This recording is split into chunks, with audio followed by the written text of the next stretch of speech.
child is born, to us a son is given, and the government will be on his shoulders, and he will be called Wonderful Counselor, Mighty God, Everlasting Father, Prince of Peace. Of the greatness of his government and peace there will be no end. He will reign on David's throne, and over his kingdom, establishing and upholding it with justice and righteousness from that time on and forever. The zeal of the Lord Almighty will accomplish this. A little bit of background to this.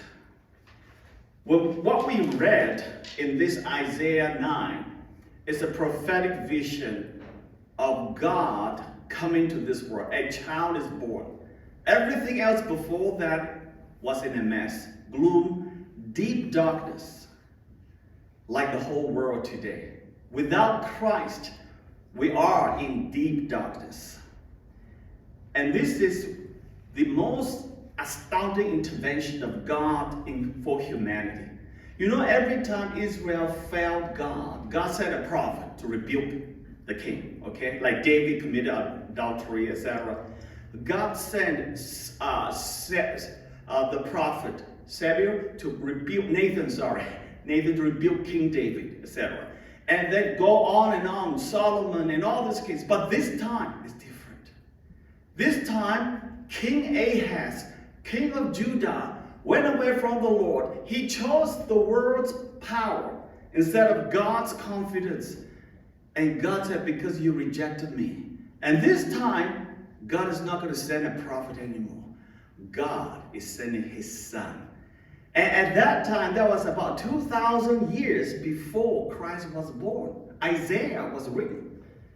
Now we are sitting here or standing here 2,000 years after Christ was born. So basically 4,000 between us. So this scripture is the most drastic, astounding intervention of God. I would argue that even more epic than God sending Moses to deliver Israel. Because Jesus is greater than Moses. Okay, even though Moses delivered Israel, 3 million Jews across the Red Sea, and all this astounding thing, there's nothing compared to what God is going to do over Christmas in the land of Bethlehem 2,000 years ago. His own son came to save the world from total depravity, darkness, like what the scriptures say just now, in a land of deep darkness. You know, one of the problems we face today is that we don't know we are in deep darkness.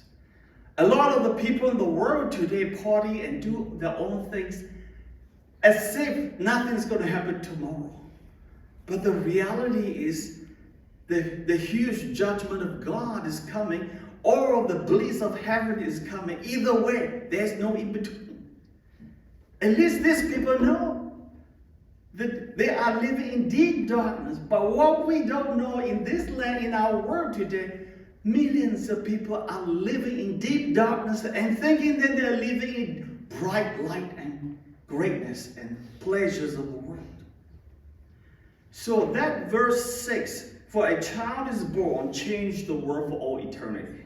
So I'm going to, and that he brought us into the embrace of God the Father and the family of God. I have 3 points to share with you. Number one, the gloom turned into lightness. Next slide. Gloom turned into lightness. Verse 1 and 2 says, nevertheless, there will be no more gloom for those who were in distress.